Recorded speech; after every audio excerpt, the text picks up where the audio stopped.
These days, we tend to romanticize the indigenous peoples, and I think that's a mistake, both for their sake and ours. In British Columbian history, it was the indigenous First Nations of British Columbia that held slaves until the late 19th century, when the British were trying to stamp it out. And so, would you rather have been living under British rule, in a community where slaves were not allowed, or in a First Nations community far from, the rule of law and the British in the late 19th century?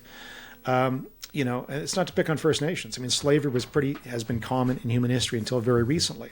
But the point being, we shouldn't romanticize our own culture. My background's German. I wouldn't recommend German culture or philosophy for the last 2 centuries to anybody.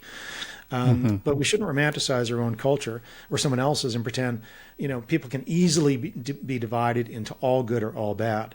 That's simplistic. And it doesn't do anybody any favors, because then you start to miss out on the real dangers